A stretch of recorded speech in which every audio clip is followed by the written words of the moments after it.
Ever thought of starting your own business? Ever thought of keeping it secure? Or are you too late?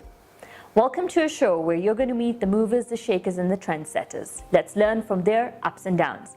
Get ready to cross over with me, Harleen Jabbal. Our guest today is a hard-working lady who is working ahead of time. She's passionate about solving the customer's problems. Let's meet the dynamic Dr. Hooria Chishti, Managing Director of Senaca International.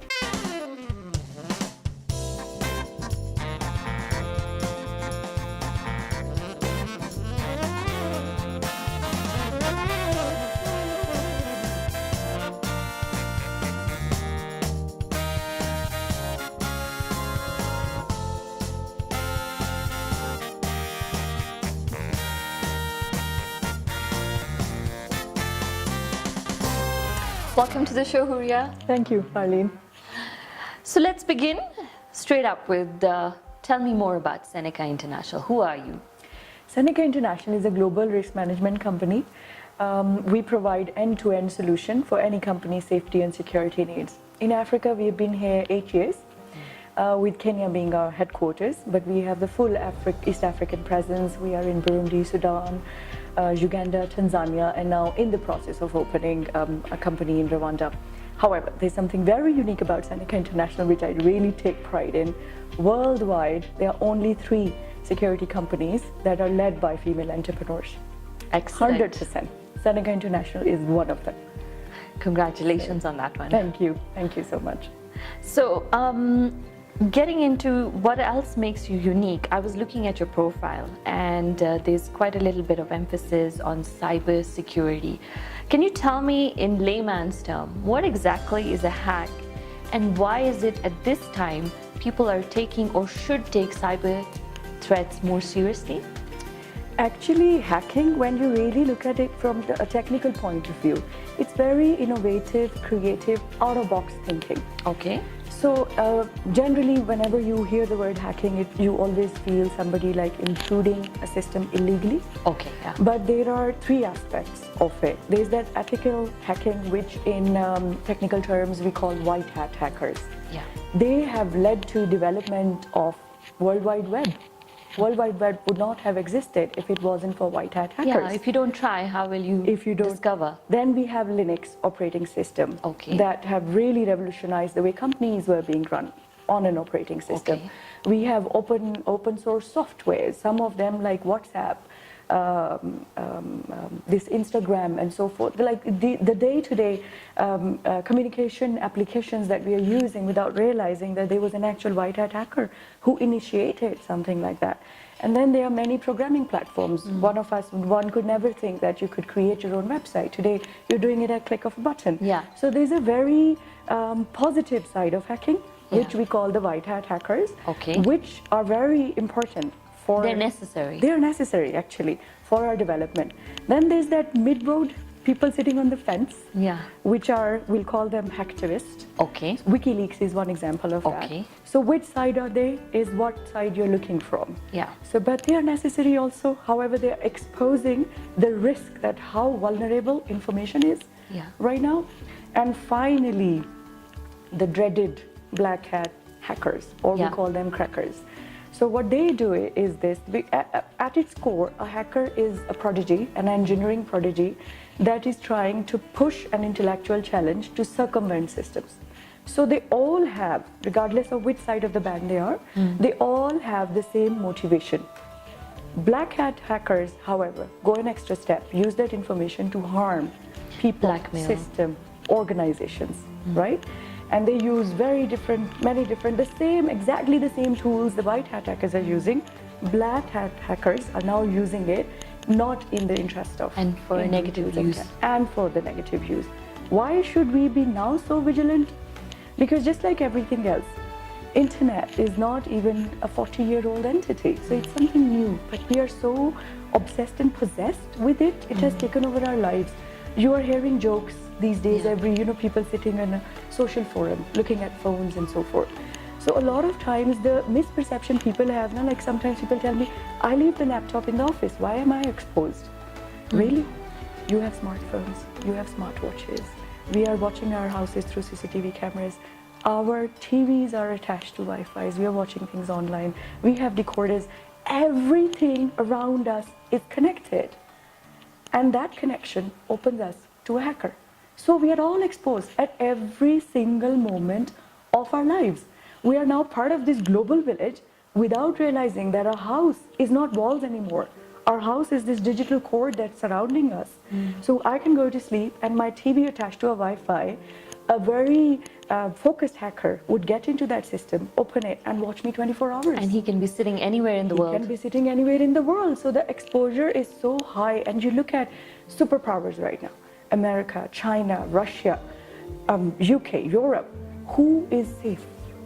If American president election they are saying is rigged, yes, then where are we coming from? Exactly. So it's unprecedented. The level of cybercrime is unprecedented now. Everybody, anyone is exposed from Himalayas all the way to moon. So wherever you are, as long as you're connected to something, you have an unwelcome guest. I think that's why then some people prefer to just switch off and go off the grid if they don't want to be, seen and be caught. Yes, of course, that is true also, and I think that's what helped Taliban for quite a long time. But finally, everybody's on the radar. Is emerging. Everybody's on the radar, yes. So then, what does Senaca International do to prevent, say, my data getting exposed or my business documents in my office? What would you do? There are two sides to it, but at its core, because many people are actually afraid, I go to many corporate pitches and even before I've opened my mouth, that person immediately tells me, it's a very expensive solution, I'm not ready for it. Because that's the perception. But they don't realize it's expensive to lose. It's expensive to lose, but however, Harleen, the interesting thing is, it's common sense. It's so simple at one level that there are some very simple steps somebody can do. Of course, we work at a very high level. Yeah. And we work in a very prodigal way of protecting a data, a company, a corporate, or a person's information. However, if I can just talk about, because if I will go into details like that, people will lose interest. And I want people to understand that cybersecurity is as simple as ABC. So if you look at it, first just let's divide it into two facets. Okay. The personal information security or the person security, and then we'll talk about the corporate security. So at a personal level, there are just 4 or 5 steps. If you take them, you are at least 70% secure. And 70% security in the current environment is pretty good. Yeah. Right?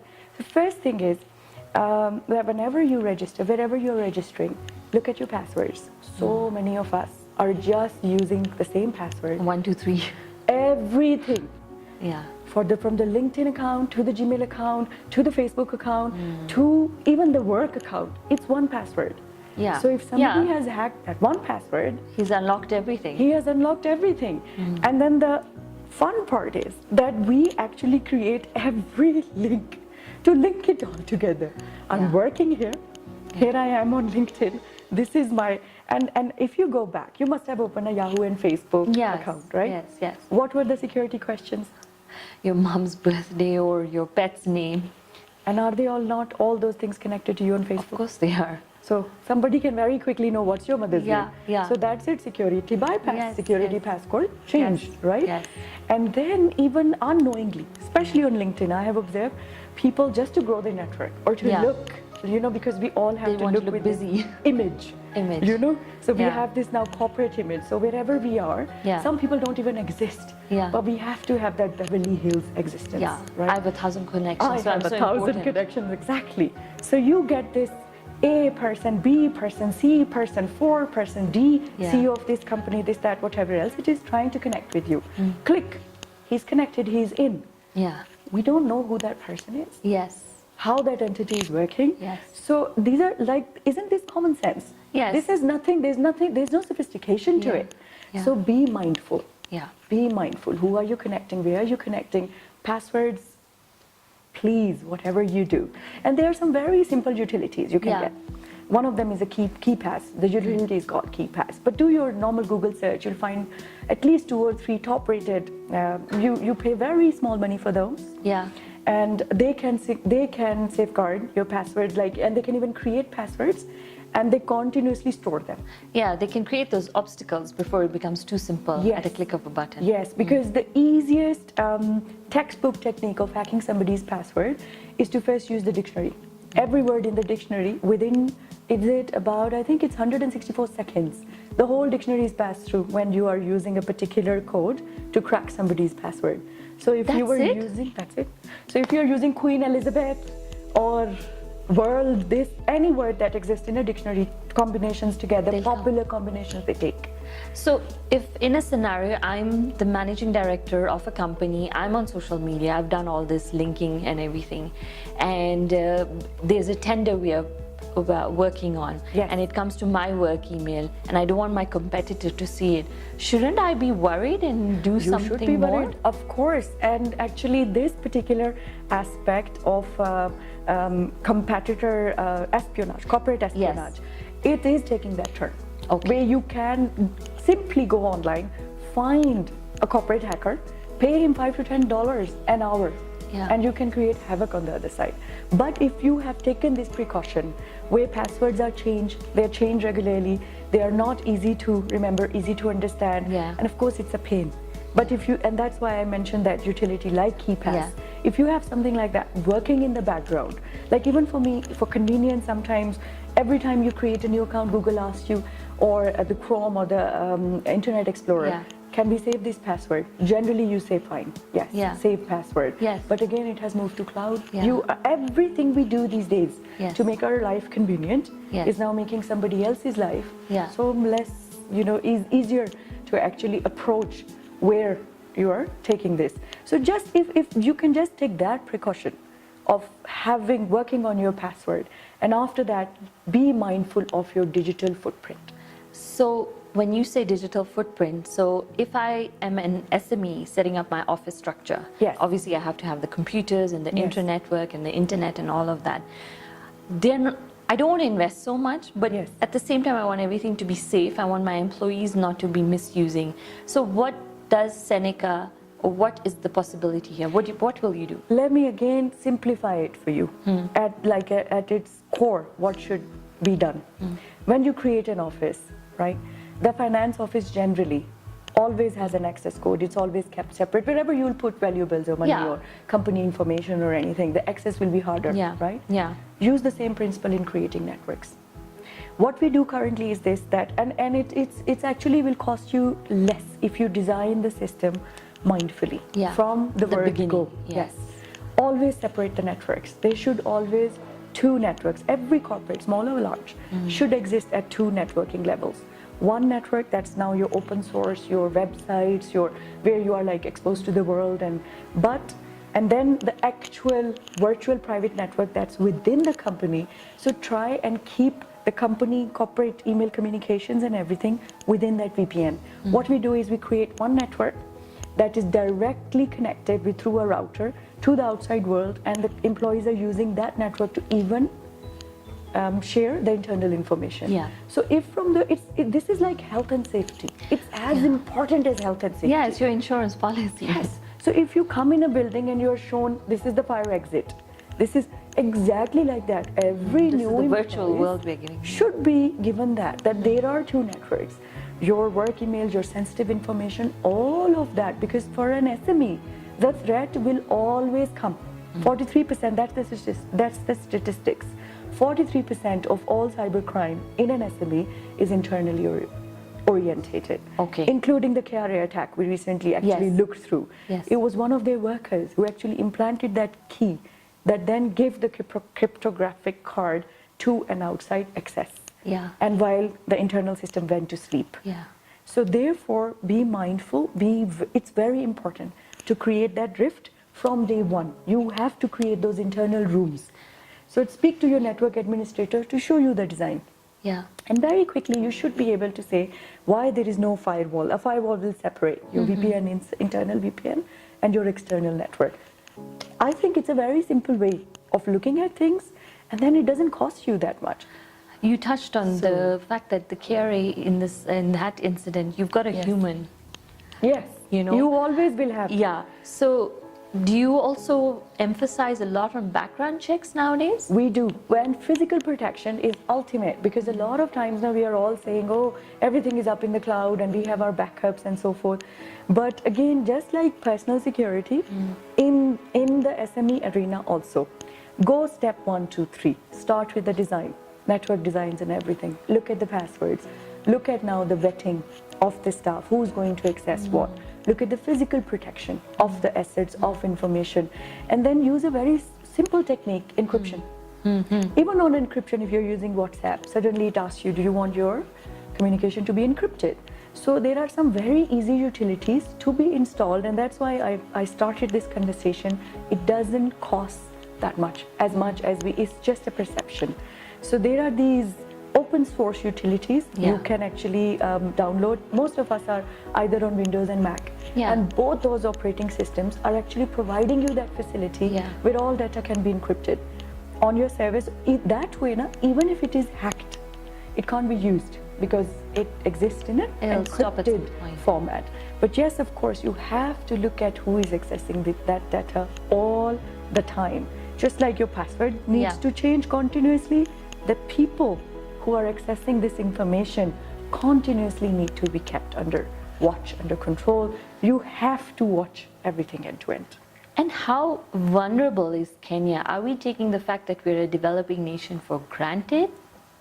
Actually, I think Kenya is more vulnerable than any other place I know because of the talent, technical talent that exists here. If from the IG of our police force to Kenya Revenue Authority that may have actually spent the most in the country in safeguarding their assets. And by the way, it's not that they were that exposed. When you really deeply look into what they had as a crisis management plan and everything, it was a very well-planned, systematic, well-secured server. But what we forget at times is this, that we take the precautions and then we sit back. While the hackers are not sitting back. They are continuously, they're on you. Yes, that's where the creative out-of-the-box thinking is coming from when you are a cracker, right? So if you are not keeping abreast, then you're exposed. And a simple, again, it's all about convenience. We seem to be, we seem to be transformed into this very fast-paced race. We don't have a moment to look back. So if there is a call for update, we don't even do our normal software updates. It's going to take time, it's taking. Do your software patches, updates continuously. Update your antivirus kits, continuously do audits, continuously review. But there are still some offices who don't want to spend on their bandwidth because they think employees are busy always on Facebook. Always on Facebook. It's very easy if you have separated that network separation I was talking about. So there are two networks existing. With a simple firewall, enter all the social media websites there that can't be accessed. That's it. Okay, the workplace, I hope the workplace people are all going to hate me right now, but it is with a click of the button. I mean, there can be some sort of systems in place. And it's really very simple. Even like I'm the managing director of my own company. We have like over 5,000 employees all over. But this is something that literally there is that one focus meeting every week with the IT manager, 1 hour. And it's a skill that is really in fashion, for the lack of a better word. So if you're the managing director, senior manager of any company, within your training fraternity, within your training program, prioritize it.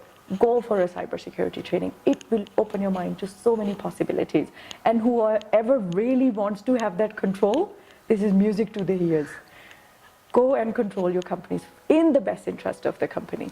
So when we have all this mobile money transfers happening now, even banks are linking more than ever and aggressively and everything.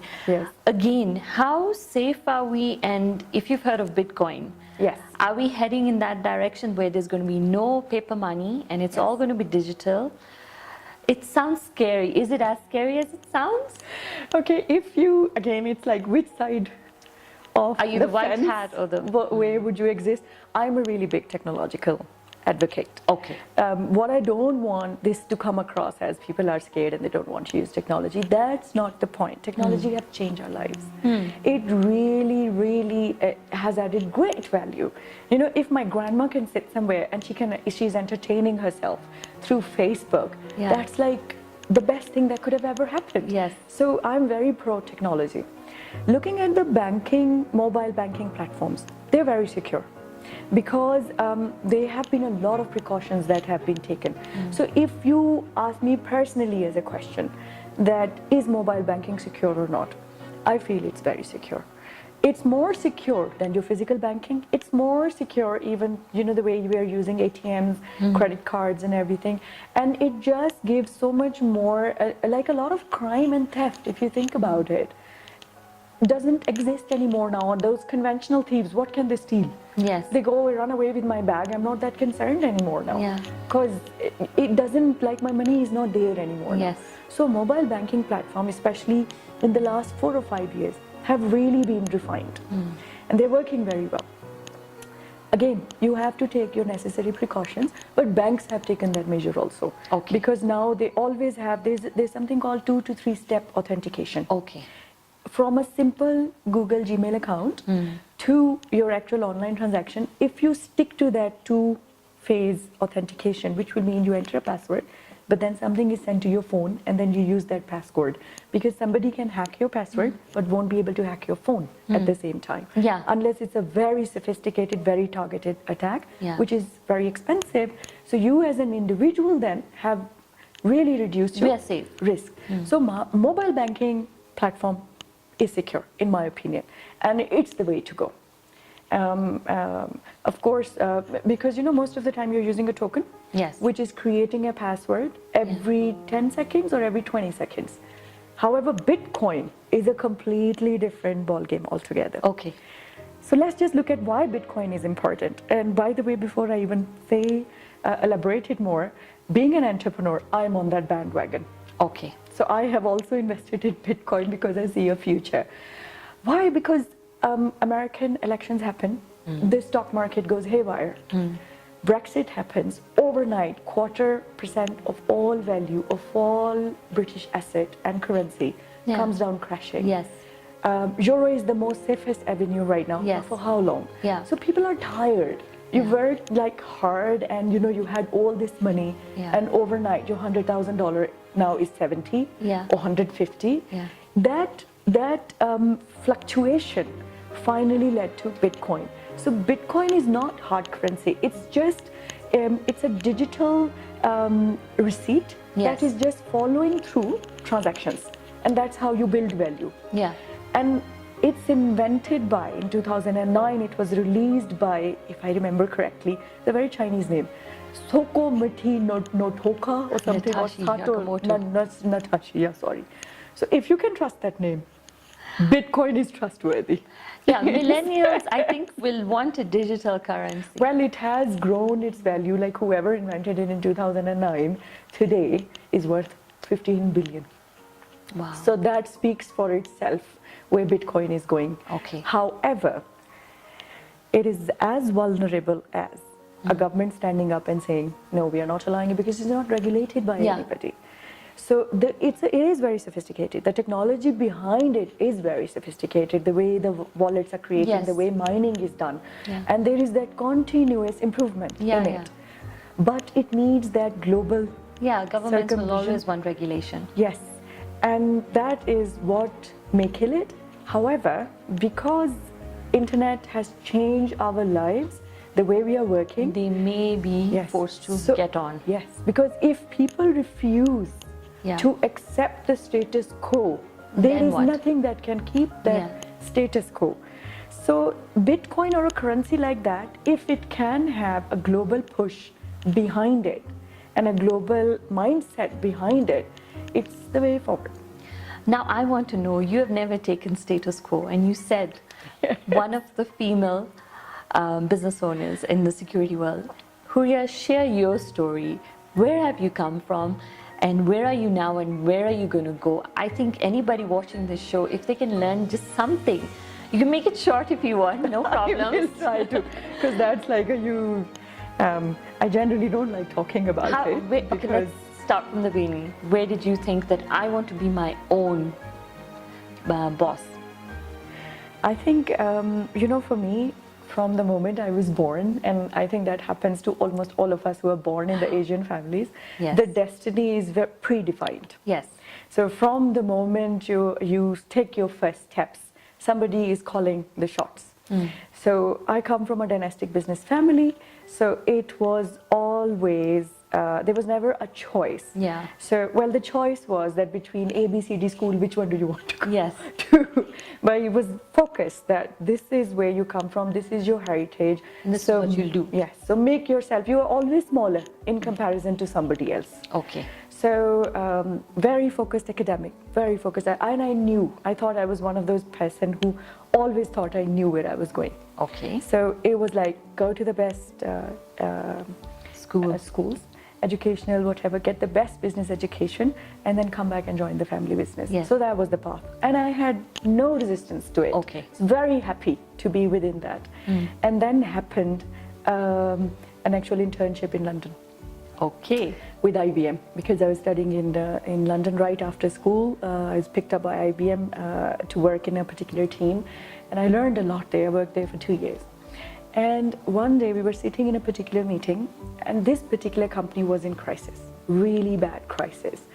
And as consultants, you have a very different mindset, because Yes. that's the mindset now I was being groomed in. Okay. That this is the box. Yeah. Put the company in that box. If it is out of that box, it's not a good company. Okay. They are not compliant, they are not doing ABCD correct. This particular gentleman, I was with a mentor because I was very junior at that time. This particular managing director really confronted my senior, and he said, what do you know? You don't know the pain of an entrepreneur. You are just sitting on that side, and I'm paying you to whip me. Yeah. So this is not a conducive association. Okay. Tell me how to run my business when you have run your own. Wow. That line, Harleen, changed my mindset. Excellent. I dwelled on it for almost like about, it took me, because when you are so academically, for me now, where I look at my career now, my academics background is the biggest hindrance in my development. Really? It has taught my mind not to take risks. Yes. So I am Playing safe. living such a limited, or I was living such a limited life where everything was a probability. Anything that's out of my calculation cannot be. And that's death. That's actual mental death. There is no growth in it. I'm not criticizing anybody, and that's why I'm like, I think, self-analyzing. Yeah. Okay, and so the day that stopped, and out of all places I chose Africa. So initially, I think most of the people around me thought I've lost my mind. So this was like one of those discovery moments that people thought, okay, she's going to learn her lesson, she's coming back. And boy, I wanted to go back. Okay. The unknown is so painful. Yes. I would rather be in that non-risk box that I was in. Yeah. Every price that you can think of, I paid. Okay. Every price. So this is hell. You want to live a risk-taker's life? Yes. It's hell. Yes. Be prepared. Yes. So if you can go through the hell, but heaven's description is there's milk there, and I'm not interested in that. So I'd rather be in hell and drinking wine, and having fun, half drunk. Then this is it. This is it for you. Yeah. Entrepreneurship at any level is a painful journey. It needs a lot of perseverance. You'll wake up many a time, nothing is working. And you need to just tell yourself, okay, fine, next step. And that big money, big success people talk about, I don't know when that comes. Because for me, whatever it is, when half the things are working, half the things are always not working. So just be in it, because it makes you live. I feel alive. Yeah. Really feel alive. Well, alive to the extent where there are days I want to commit suicide also, but it's fun. Yeah, it's fun. it's the thrill. So if you have the guts, then do it. be an entrepreneur. Don't waste your time in any business schools. Let the school of life teach you. So I have to ask you, it's part of the show, what has been your crossover moment? Let's talk about being in Kenya, since you said you came to the unknown of Africa. Yes. Where you thought, this is it, I'm okay, I'll do it, I'm going to make it happen? Okay. When the company started, because it was a very calculated risk, and because in initial, I think 5 years, I was still in that framework of the very polished, very organized, authenticated way of looking at things. So I researched the market very well, and I saw that the market was divided into the very sophisticated, high-end, big boys companies, or really bottom of the pile, juakalis. No serious player was in the middle sector of the market. So there's an opening. Yes. So initially that was because if I would have announced day one that we are this sophisticated, world-oriented company, people would have run in the other direction because they have better choices than us. Okay. So the only way I could pitch it was that at a competitive price, I try to give you a very good quality service. Okay. That was a very calculated risk. Okay. So within the first 2-3 years, we boomed. We had like a 800% growth. However, and initially, because I became overconfident. Okay. Very quickly, because it got to my head that I know this. Wow. I know this. I can crack it. And from nowhere, I started this company, and we are now the 5th largest in the region. Okay. So I have it all now. Yeah. And that's when I made the biggest mistake of going in partnership with the wrong partner. Wow. I was full of myself. So I Okay. thought I knew everything about everything. And that partner, fast forward, left us in a place where suddenly back on the ground. Business was in crisis. Not even the ground, Harleen. We were in a hole, and I didn't even know How to get out. how deep the hole was. And this was reputation. If I walked away from that situation, I would have lost everything. Okay. Because every mortgage, you know how banks lend here? Yes, yes. So every security that Everything was was there at stake. was personal security. Wow. Well, I had a choice because I'm not originally from Kenya, so I could have packed my bags, gone home. But again, looking at the global information network, that shame would have never left me. So it was a very hard decision. Again, everybody around me told me, call it quits. Yeah. Throw in the, you've done it. Everybody will remember the good side of this story. This is not your help. Somebody else has created it. But in my mind, that somebody would have never existed if it wasn't for me. Okay. So I could not bring myself to leave everything. This is thousands of people's jobs, so you can't walk away. Then I started this side of the journey, reinventing the company, reinventing the brand, reinventing who I was as a person. And very painful journey. Those, I think it was 33 years. That 3 years, oh my God, it aged me. Yeah. It was like 60. So, but however, that was my crossover moment. Excellent. That decision, very difficult decision. Yeah. I don't think so. We have completely overcome that challenge that we were put in, but it has made everybody around me and this market to trust in who we are. Good. And eventually the final, it was a person problem, but it was solved by a person. The partnerships I walked away with are now partnerships for life. Good. People, I've always read it. Academically, I was trained never to have an emotional attachment with business. Okay. My crossover is have an emotional attachment with everything to do with your business, the people that are running it, because that's the game changer. So now the partner that I have is my rock. Good. So even the day, and she's a really woman of faith. Okay. And initially I couldn't understand. I was like, why is she always praying and everything? But her prayers have seen us through everything. Wow. There were months I could not see. How will we make it through this month? The finances, this is a doom, doom, doom. But we went to the next month and to the next month. I don't know how to explain it. And now you're here. Now we are here, thank God, touch wood. Long way. Hooria, I have to say thank you from the bottom of my heart because you really put yourself out here on this interview. Thank you so much for sharing, and I really do hope we can change more lives. Thank you so much, Harleen. Together, we are going to. Thanks. Thank you so much. Yes, okay. Thanks a lot. Thank you. If cars, ATMs, emails, smartphones, so many things are getting hacked, don't you think we should be worried? Also, if a general election could be swung, what is our future? Well, you'll find out more right here, Connecting Brands. Make sure you follow us on our Facebook, Twitter, and Instagram pages. And don't forget to subscribe to our YouTube channel. Crossover with me, Harleen Jabbal.